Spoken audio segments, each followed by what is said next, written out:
일단 난타전이 될 거라는 예상이 좀 있어요. 아하. 어느 팀이 승리를 하게 될지는 좀 모르겠지만 저는 스코어가 3대2가 될 거라는 생각이 좀 들거든요. 그 정도. 멕시코 선수들은 등을 돌린 선수들이 보인다. 마치 육식동물처럼 그 선수들을 포착하고 먹잇감으로 인식을 하거든요. 굳이 표현을 하자면 몬테스는 이제 멕시코의 김민재예요. 몬테스가 없는 상황에서의 수비 라인을 꾸리는 거는 아기레 감독은 사실은 생각했지는 못했을 포인트들이거든요. 그래서 그런 부분에서의 어떤 수비적인 리스크가 멕시코가 좀 있을 거라고 생각합니다.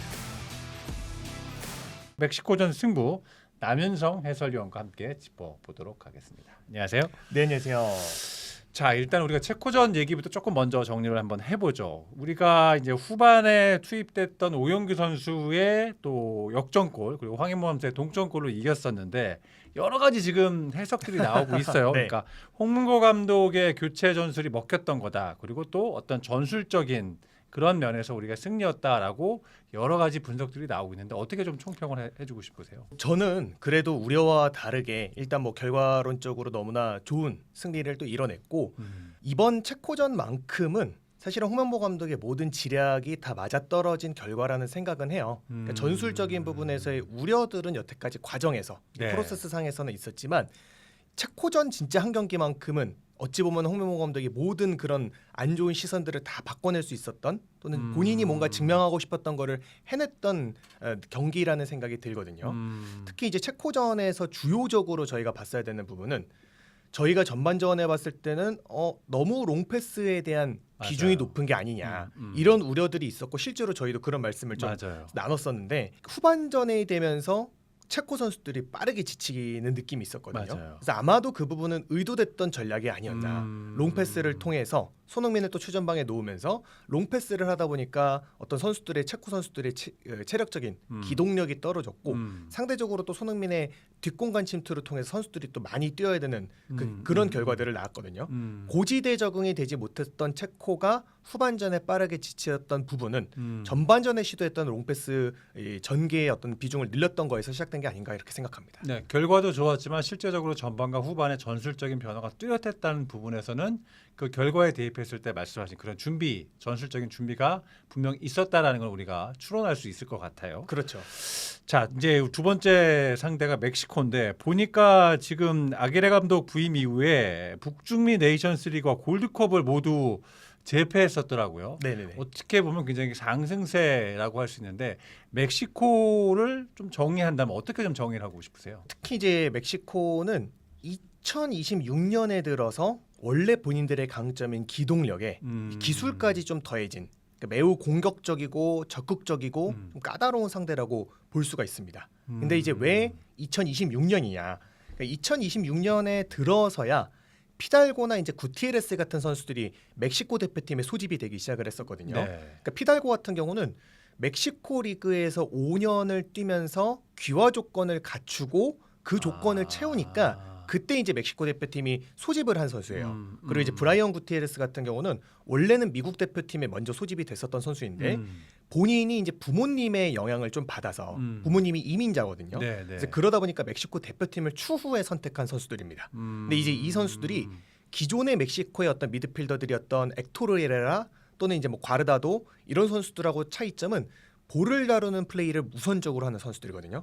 굉장히 기술적인 선수들인데 일단 기본적으로 멕시코가 또 기동력이 있는 선수들이 바탕이 되어 있으니까 저희가 앞서 말씀드린 것처럼 원래 많이 뛰는 팀에 이런 기술적인 선수들이 좀 가미가 된 멕시코다 이렇게 보시면 되겠습니다. 1차전에서 이제 멕시코도 남아공을 상대로 2대 0으로 이겼고, 근데 이제 내용을 보면 상대 팀이었죠. 남아공이 2명이나 이제 퇴장을 당하는 그런 수적 우위 경기였는데 이런 변수를 조금 걷어내고 물론 이게 뭐 쉽지 않을 수도 있겠습니다만 멕시코의 전반적인 실제 경기력은 어떻게 평가하고 싶으세요? 자, 그림을 보시면 이제 빨간색이 대한민국 대표팀 네. 그리고 이 녹색, 이 노란색 팀을 멕시코로 네. 가정을 하겠습니다. 네, 네. 멕시코는 대한민국과 시스템 자체는 좀 차이가 있습니다.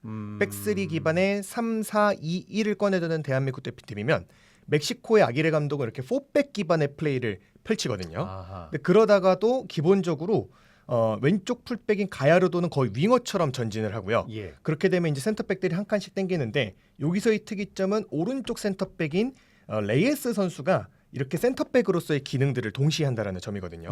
그러면서 이제 백스리 기반으로의 플레이를 좀 펼치는 팀입니다. 근데 이렇게 하면서 에릭 리라 네. 또는 1차전의 남아공전을 기준으로 하면 브라이언 구티에레스와 이제 피달고가 위치를 하면서 키뇨네스가 왼쪽 윙어에서 중앙으로 좀 들어오는 형태를 만드는 팀이에요. 예. 그래서 기본적으로는 뭐 3-1, 뭐 4-2 상황에 따라서는 이렇게 높게 다들 올라가면서 6명의 선수들이 전방에 위치를 하는 이런 컨셉을 기본적으로 갖고 있는 멕시코인데, 멕시코의 특징 중에 또 다른 거는 기본적으로 어떤 기회들을 포착을 하면은 공을 잡은 선수들 중심으로 네. 또는 이렇게 등을 돌리고 있는 선수들을 중심으로 2명, 3명씩 네. 조직적이고 단위적인 압박을 강하게 들어가는 팀입니다. 아하. 그리고 선제골도 멕시코가 남아공을 펼칠 때 남아공과의 경기에서 그렇게 조직적이고 또 짜임새 있는 압박에서 나왔거든요.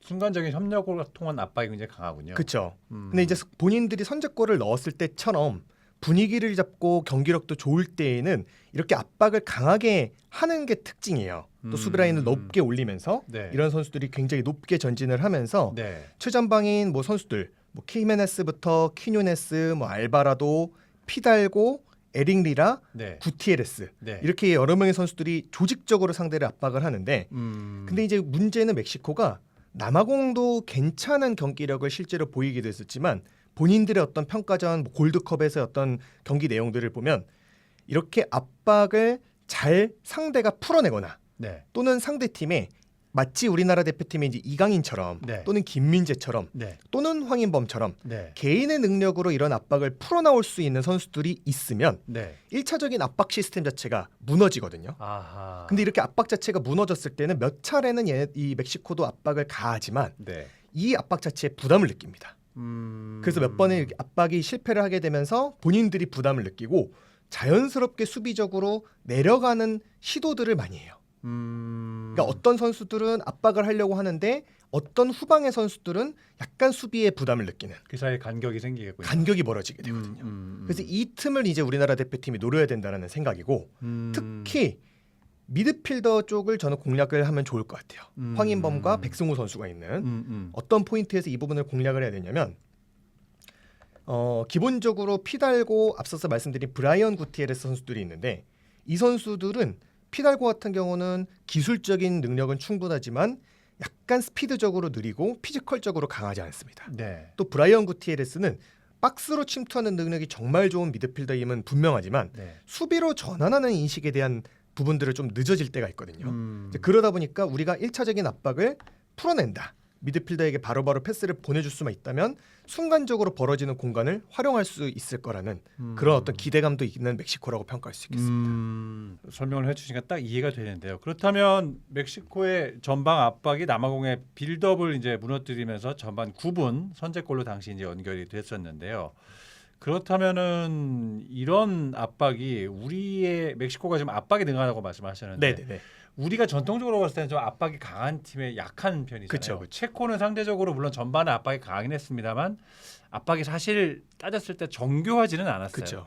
그런 면에서 우리가 이 압박을 어떻게 풀어내고 빌드업을 즉 조립을 해나가느냐가 관건이 될 수 있을 것 같은데, 그건 어떻게 좀 전망하고 싶으세요? 딱 말씀하신 것처럼 결국에는 멕시코의 압박 자체를 풀어낼 수 있어야 되는데 기본적으로 미드필더들이나 센터백들이 더 많은 얘기를 해야 된다라는 생각을 합니다. 체코를 막았어야 될 때는 조금 더 수비적인 커뮤니케이션을 선수들이 네, 많이 했다면 멕시코를 상대할 때는 공격적인 부분에서의 커뮤니케이션을 해야 된다라고 생각을 하거든요. 특히 이제 미드필더들이 황인범이나 뭐 백승호가 될 수도 있고 네. 또는 뭐 김준규가 될 수도 있고 이재성이 될 수도 있는데 예. 그런 선수들이 등을 돌린 상태에서 볼을 받을 때 좀 주의를 해야 돼요. 멕시코 선수들은 등을 돌린 선수들이 보인다. 내 상대가 내가 막아야 되는 상대가 등을 돌리고 있다. 마치 육식동물처럼 그 선수들을 포착하고 먹잇감으로 인식을 하거든요. 그렇게 비유해 주시니까 무섭네요. 그렇죠. 예, 그래서 예. 아마도 이제 뭐 기본적으로 볼을 다루는 능력들이 예. 백승호나 황인범이나 좋은 선수들이기 때문에 네. 조금 더 후방의 센터백들과 커뮤니케이션을 하면서 네. 뭐 돌 수 있을 때는 확실히 돌아서고 네. 리턴을 내줘야 될 때는 빠르게 리턴을 주고 네. 또 선수들이 움직임 이후의 움직임들이 또 중요하거든요. 네. 네. 근데 체코와의 후반전에서는 백승호나 또 황인범이 측면으로 빠져나가는 움직임이 굉장히 좋았어요.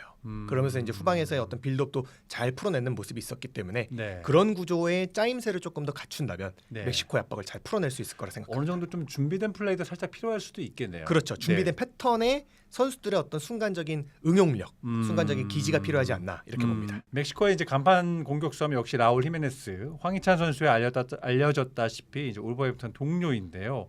A매치 기록을 찾아보니까 한 46골 정도 되는 뭐 베테랑이더라고요. 네. 제공권, 연계, 뭐 박스한 마무리 중 어떤 점들이 우리가 이 히메네스를 막기 위해서는 어떤 부분들이 좀 필요할까요? 그러니까 사실은 뭐 정말 개인의 능력만 보면 전성기에서는 이제는 좀 히메네스가 내려온 상황이기는 해요. 근데 이제 실제로 이번 시즌 풀럼에서도 초반에는 힘이나 기동력이 여전하지만 네. 후반전이 가면서 그 선수도 지치는 모습에 최근에 이제 히메네스였거든요. 이제 그래서 사실 1대1 상황에서는 김민재 선수에게 좀 묶일 가능성은 크다라고 봅니다. 근데 이제 히메네스가 최근에는 이제 움직임이나 연계를 통해서 기회들을 만들어내고 있거든요. 네. 특히 이제 브라이언 구티에레스와의 히메네스의 호흡은 멕시코의 전형적인 공격 패턴 중에 하나예요. 히메네스가 내려오거나 측면으로 빠지면 네. 즉 상대 수비수를 끌고 그러한 히메네스가 움직임을 보여주면 네. 그럴 때 이제 구티에레스가 침투해서 득점하는 경우들이 득점을 노리는 경우들이 굉장히 많았기 때문에 이러한 부분에서 김민재 선수가 1대1로 히메네스를 막아내는 거는 어려움은 없겠지만 네. 뭐 1차전 기준으로 체코전 기준으로 이기혁이나 이제 이한범 선수가 김민재 선수가 튀어나가는 수비를 했을 때 얼마나 공간을 효과적으로 틀어막을 수 있느냐, 아하. 그 벌어지는 간격을 타이트하게 좁혀낼 수 있느냐가 수비적인 문제에서의 어떤 수비적인 부분에서의 관건이라 생각합니다. 일각에서는 멕시코를 이번 대회 뭐 홈 어드밴티지를 포함해서 강팀 중에는 약간 약하다라는 그렇죠. 평가도 있는데 어떠세요? 위원님 보시기에 실제 멕시코의 어떤 파괴력, 위협 정도는 어느 정도로 객관적으로 좀 평가하고 싶으세요? 일단 평가전에서 보여줬던 모습은 저는 굉장히 무서웠던 팀이었어요. 아하. 선수들이 워낙 많이 뛰고 앞서서 말씀드린 기술적인 선수들까지 추가가 됐었으니까. 근데 저는 멕시코가 일단 남아공과의 경기에서는 그렇게 위협적인 느낌을 받지는 못했는데 이유는 경험적인 부분에서의 차이가 좀 컸다 이렇게 생각을 하거든요. 특히 중원에서 이제 에드손 알바레스가 시즌 막판 부상으로 지금은 빠져서 몸을 만들고 있는 단계입니다. 네. 그래서 1차전까지는 뭐 복귀는 하긴 했지만 선발로 나서지는 못하고 있었는데 시간이 어느 정도 지났고 아마 대한민국 대표팀과의 2차전은 알바레스가 돌아올 수도 있을 거라는 기대들이 있거든요. 네. 그래서 알바레스가 돌아오면 전체적으로 멕시코의 어떤 플레이들이 많이 개선이 될 거기 때문에 네. 이제 그런 측면에서는 뭐 충분히 위협적인 팀이고 하지만 남아공전처럼 1대1 싸움에서 우리가 승리를 하는 경우들이 늘어난다면 네. 멕시코도 충분히 공략할 지점들이 있거든요. 너무 이제 겁낼 필요는 없지만 경계는 해야 된다. 근데 이거는 이제 우리가 1차전을 이겼기 때문에 그렇죠. 분위기가 좋아서 좀 할 수 있는 여유라고 생각이 들고 2차전도 좋은 결과를 가져왔으면 좋겠습니다. 일단은 관건 중에 하나는 1대1 매치업에서 어느 정도의 우리가 뭐라 그럴까요? 좀 우위를 가져가느냐 이런 부분이라고 볼 수도 있겠네요. 그렇죠. 뭐 중앙이나 그 부분이 이제 측면도 될 텐데 수비적인 부분에서의 선수들이 센터백들도 결국에는 멕시코의 압박을 풀어내거나 또는 그런 기점이 되는 패스들을 할 수 있어야 되거든요. 그러니까 모든 지역에서의 어떤 중요도가 굉장히 큰 멕시코전이라고 볼 수 있겠습니다. 자, 그리고 멕시코전 가장 큰 변수 중에 하나가 이제 주장 센터백이죠. 이제 몬테스 선수가 퇴장으로 이제 한국전에 나오지 못하는데 이게 우리 팀에게 어느 정도의 호재라고 볼 수 있는 건가요? 굳이 표현을 하자면 네. 몬테스는 이제 멕시코의 김민재예요. 아하. 그 수비 라인에서의 엄청난 이 영향력을 보여주는 선수인데 누구나 이름을 들어봤었던 뭐 하파엘 마르케스 네. 또는 이제 헥토르 모레노 네. 이런 선수들이 은퇴를 하고 나서 계보가 끊길 뻔했던 멕시코의 센터백 라인을 지탱하고 있는 선수가 몬테스거든요. 그러니까 실제로 이 선수가 이제 뭐 리더 역할을 할 뿐만 아니라 파트너로 나서고 있는 요한 바스케스는 네. 약간 도전적인 수비를 합니다. 튀어나가는 수비를 하고 덤벼드는 수비를 하는데 네. 이 부분에 대한 리스크를 뒤쪽에서 커버하는 게 몬테스의 역할이에요.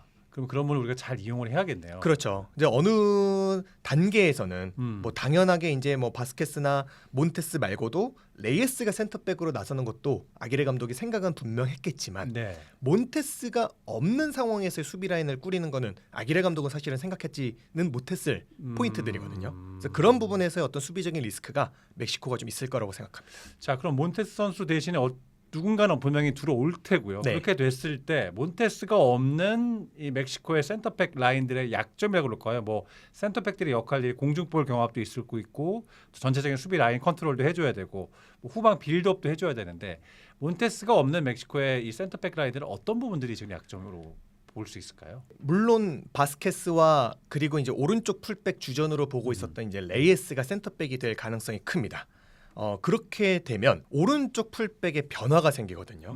아마도 이제 오른쪽 풀백은 레이스의 경쟁자였던 호르헤 산체스가 선발로 나설 가능성이 큰데 이렇게 되면 사실은 멕시코가 이제 후방에서의 빌드업 구조 자체가 깨져요. 아하. 왜냐하면 아기레 감독은 백스리 빌드업을 레이스를 기반으로 만들어 놓고 있거든요. 네. 왼쪽에 순간 바스케스, 중앙에 이제 몬테스, 오른쪽 센터백에 레이스, 네. 풀백 겸 센터백인 레이스가 백스리를 구성을 하는데 네.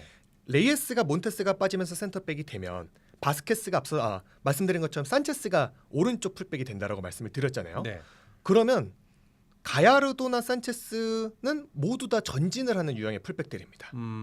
기본적으로 백스리 빌드업을 할 수가 없다라는 뜻이에요. 네, 네, 네. 이제 그런 상황에서 어떤 우려점들이 생길 거고 뭐 개인적으로는 산체스가 후방에 남으면서 백스리를 그대로 이어가는 그런 경향들도 좀 보여줄 수 있는데 사실 산체스는 수비적인 역할이나 수비적인 능력이 그렇게 좋은 풀백은 아니거든요. 아하. 그래서 대한민국 대표팀이 변화된 멕시코의 수비 라인을 상대로 측면에서의 어떤 우위들을 가져갈 수도 있는 경기가 아닌가 이런 생각을 합니다. 자, 그러면 우리 뭐 손흥민 선수라든지 오현규 선수라든지 뭐 조규성 선수, 뭐 이강인 이런 우리 한국의 공격진들이 어떤 부분 이 지금 멕시코의 변화된 3백 라인을 상대로 해서 수비 라인을 상대로 해서 어떤 부분들을 좀 공략을 많이 해야 될까요? 말씀드린 것처럼 몬테스가 없는 상황에서는 멕시코의 수비 조직이 무너질 가능성이 크거든요.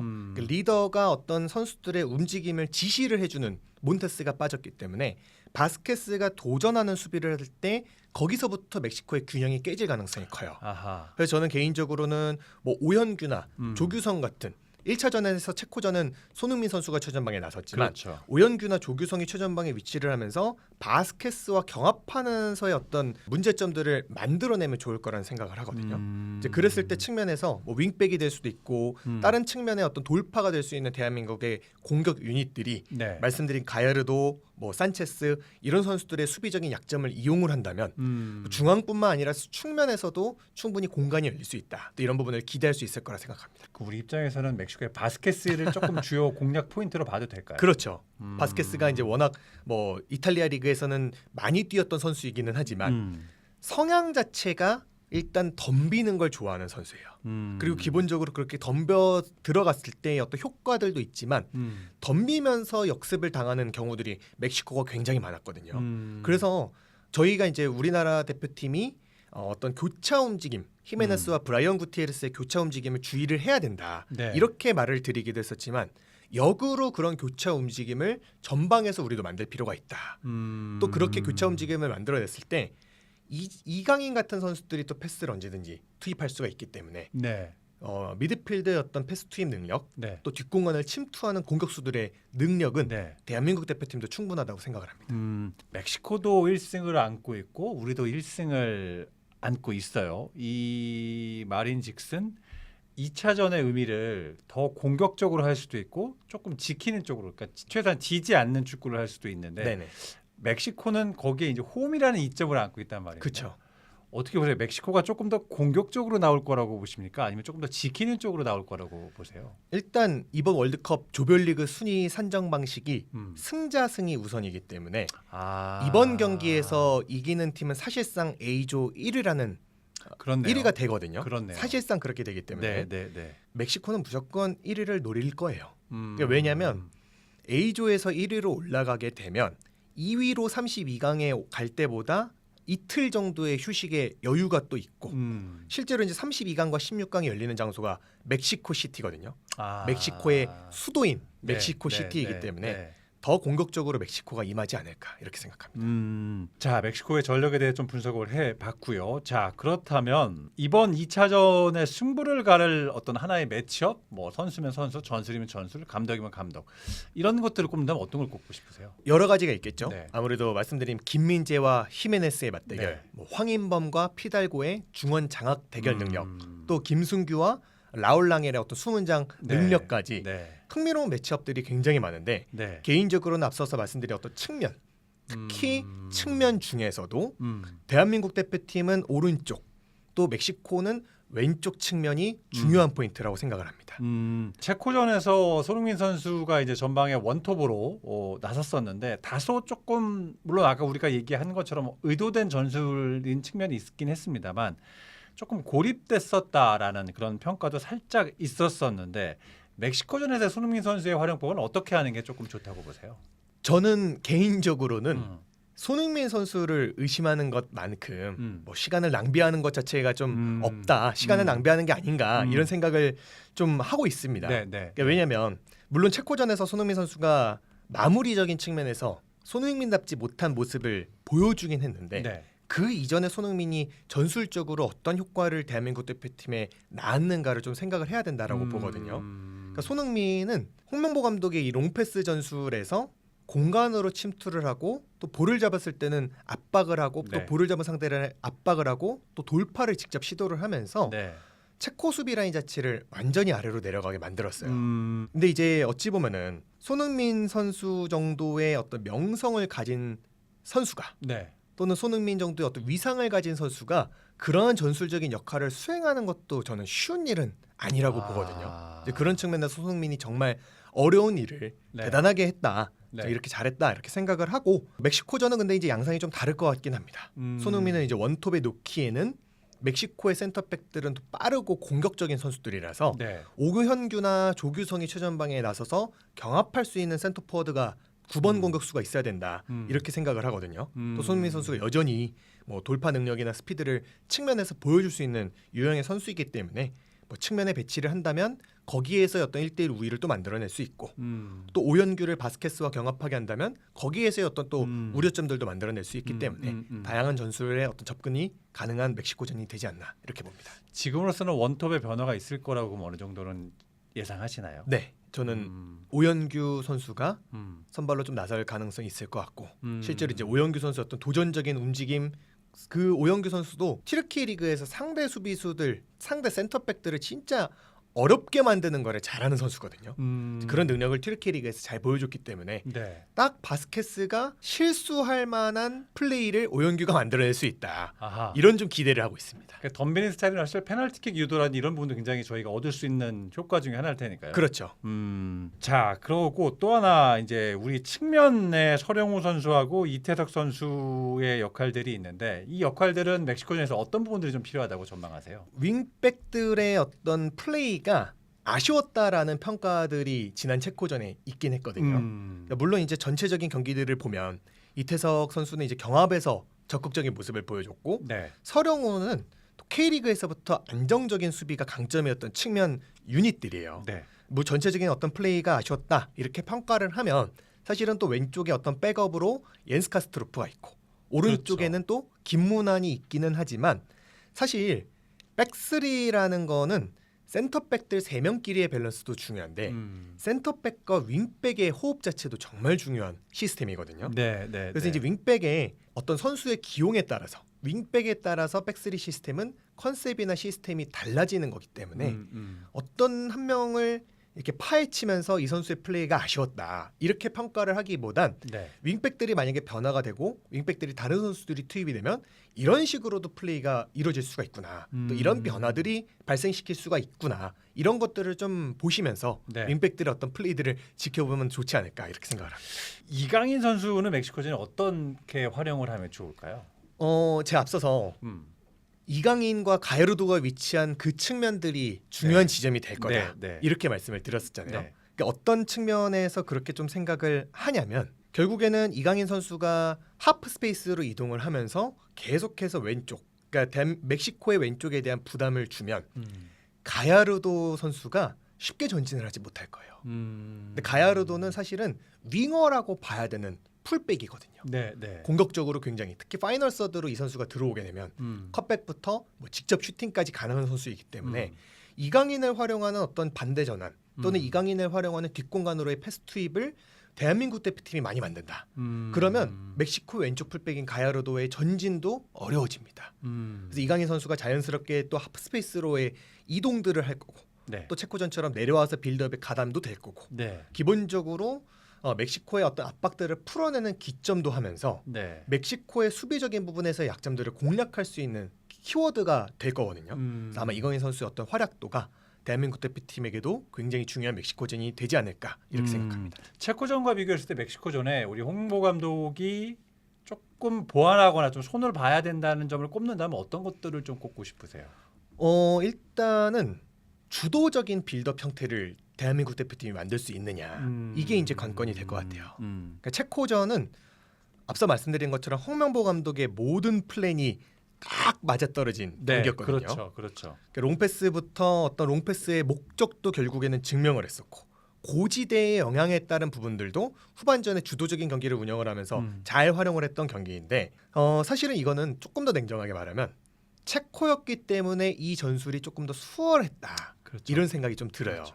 그래서 이제 멕시코는 압박도 강하고 고지대에 적응이 따로 필요가 없는 팀이기 때문에 빌드업에서만큼은 어떤 특정된 패턴을 만들어서 멕시코의 압박을 풀어나올 수가 있느냐. 또 그렇게 실제로 할 수만 있다면 멕시코전도 긍정적인 결과를 얻어낼 거라는 기대가 있습니다. 우리가 고지대에 지금 적응이 됐단 말이에요. 그렇죠. 네. 근데 멕시코도 고지대가 익숙한 선수들일 거고 당연히 이 고지대가 그러면 체코전에서는 굉장히 중요한 변수 중에 하나였는데 네네. 멕시코전에서는 변수라고 볼 수 없을까요? 멕시코에게도 변수는 안 될 거고요. 네. 그리고 대한민국 대표팀에게도 어느 정도는 이제 변수를 좀 덜어낼 거다. 이런 기대가 있는 게 솔트레이크에서부터 이미 적응을 다 마쳤거든요. 네. 고지대에 대한 적응. 네, 네. 그리고 또 이제 1, 2차전이 과달라하라로 네. 대한민국 대표팀은 같은 장소에서 경기를 치릅니다. 그렇죠. 그래서 오히려 그런 부분은 멕시코보다는 조금 더 경기장에 익숙한 그런 측면에서는 도움이 되지 않을까 이렇게 생각은 하는데 사실 멕시코는 개최국이잖아요. 그러니까요. 홈 팬들의 어마어마한 응원 열기가 있을 거라서 네. 이제 그런 측면은 얼마나 빠르게 대한민국 선수들이 원정 팀으로서의 그런 압도적인 분위기에 녹아들 수 있느냐, 빠르게 적응을 하느냐 이게 오히려 관건이라는 생각이에요. 그거를 극복하는 거는 어떤 방법들이 좋을까요? 쉽지는 않을 것 같은데요. 사실은 쉽진 않죠. 근데 이제 2018년 8년 전에 멕시코와 맞붙었을 때는 대한민국 선수들이 유럽에 있는 선수들이 있긴 했지만 메인에 있는 선수들은 아니었거든요. 아, 그러니까 그렇죠. 대표팀에 이제 절대적으로 유럽 선수들이 많은 구조는 아니었는데 네.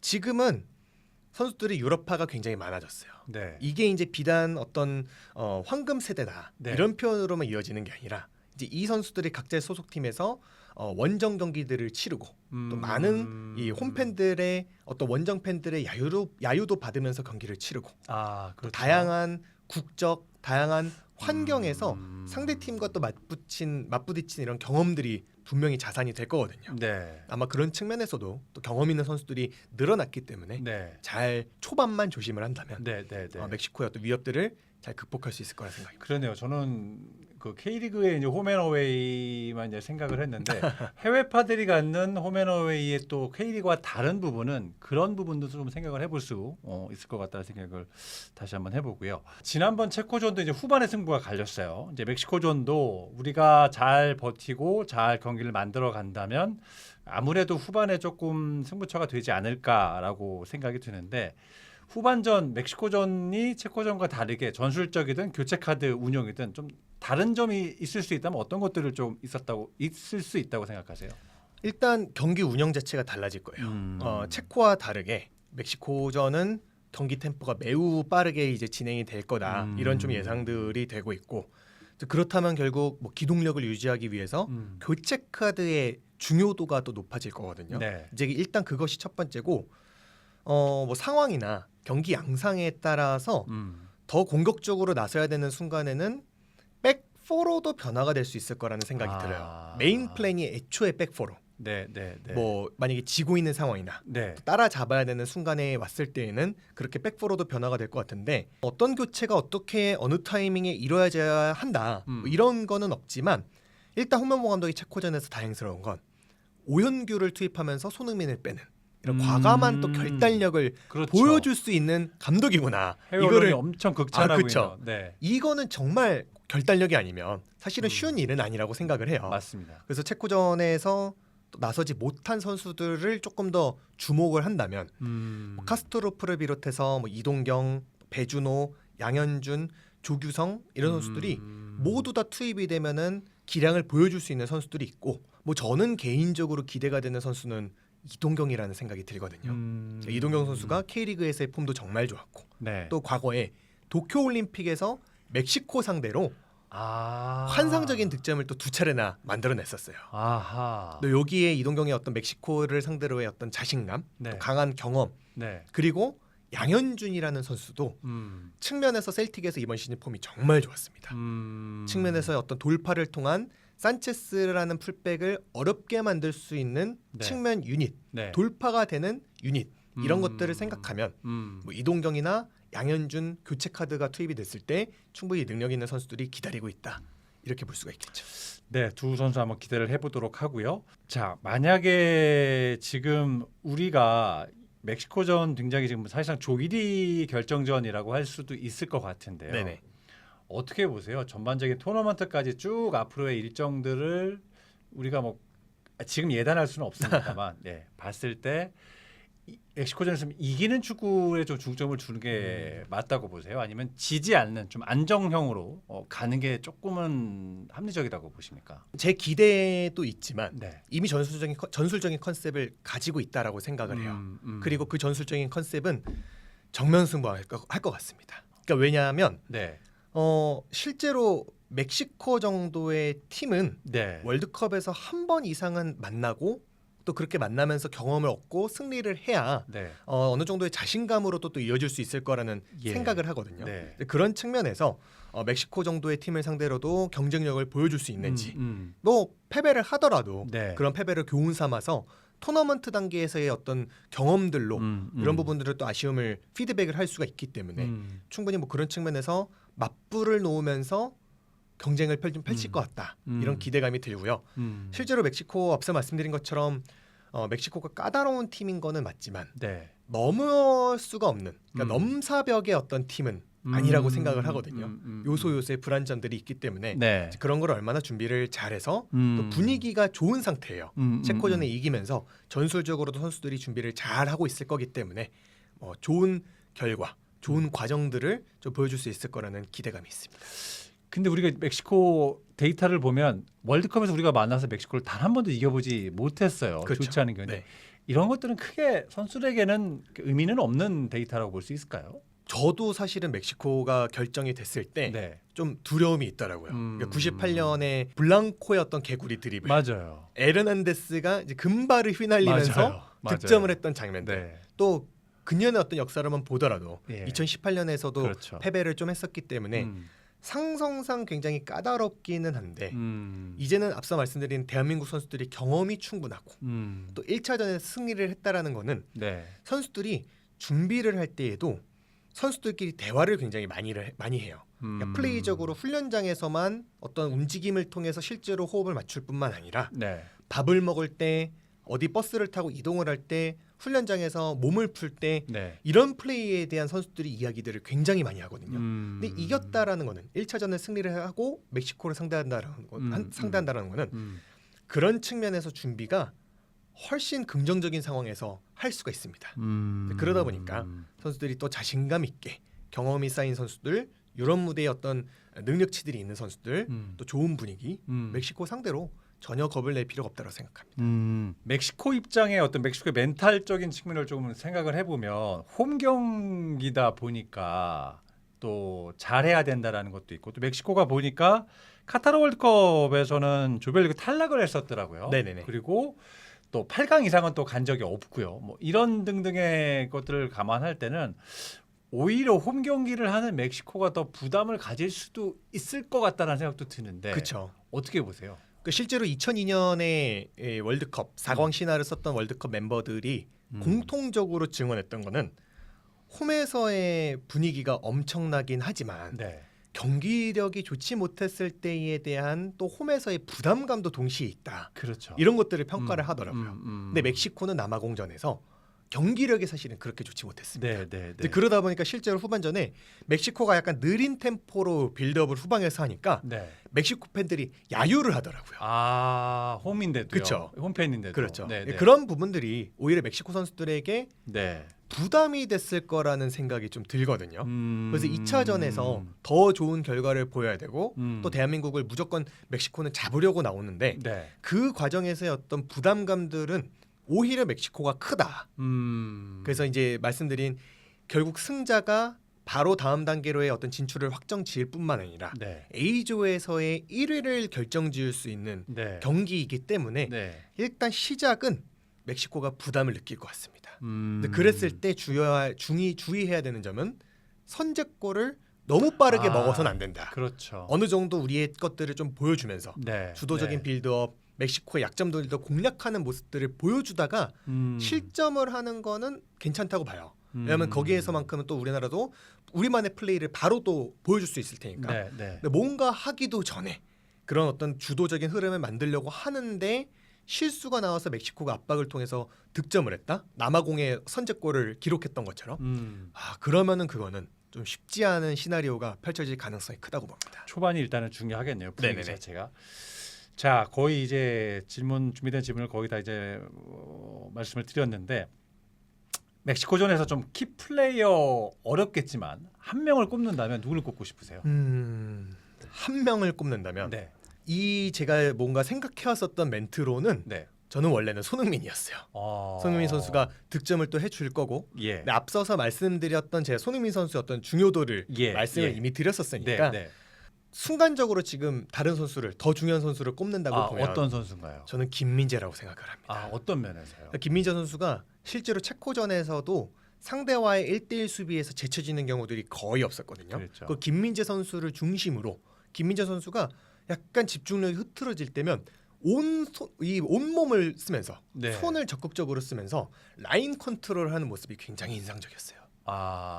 그 라인 컨트롤도 할 수 있고 네. 실제로 빌드업을 할 때에도 김민재 선수가 빠르게 이기혁이나 이한범 선수에게 패스들을 건네줬기 때문에 네. 측면으로의 전개의 속도가 또 빨라질 수 있었다라는 생각을 하거든요. 그래서 1대1 수비적인 부분에서의 어떤 강점들, 공중볼뿐만 아니라 수비적인 이 밸런스를 후방에서 잡아줄 수 있다라는 점에서 네. 또 빌드업의 방향을 김민재 선수가 설정을 하면서 또 대한민국이 공격을 시작할 수 있다라는 점에서 네. 저는 김민재 선수의 중요도가 굉장히 큰 멕시코전이 되지 않을까 이렇게 보고 있습니다. 남인성 위원의 그 말을 토대로 해서 시청자 여러분도 멕시코전 보실 때 김민재 선수의 손동작이나 라인 컨트롤을 어떻게 하는지 한번 네네네. 눈여겨 보시면 축구를 보는 재미가 조금 더 배가 되지 않을까라고 생각이 듭니다. 자, 마지막으로 좀 전체적으로 지금 말씀하신 걸 총평으로 해서 멕시코전의 관전 포인트, 남인성 위원님이 생각하시는 멕시코전의 관전 포인트를 조금 시청자분께 정리를 해드린다면 어떻게 좀 정리하고 싶으신가요? 여기에 이제 최종 스코어까지 네, 예측을 네. 제가 해보자면 네, 네. 일단 난타전이 될 거라는 예상이 좀 있어요. 아하. 그리고 어느 팀이 승리를 하게 될지는 좀 모르겠지만 예. 저는 스코어가 3대2가 될 거라는 생각이 좀 들거든요. 그 정도로요. 난타전이 좀 예상이 됩니다. 그리고 이제 관전 포인트를 말씀하신 것처럼 꼽자면 멕시코의 압박을 어떻게 풀어낼 것인가. 네. 그리고 실제로 몬테스가 빠진 멕시코는 후방이 얼마나 흔들릴 것이냐. 이 부분에 아하. 이제 주안점을 주면서 네. 멕시코전을 좀 지켜보시면 좋을 것 같습니다. 네, 오늘도 뭐 아주 명쾌한 해설이었는데 멕시코전에서 우리 선수들의 선전을 기원하면서 오늘 말씀 여기까지 듣겠습니다. 고맙습니다. 네, 고맙습니다.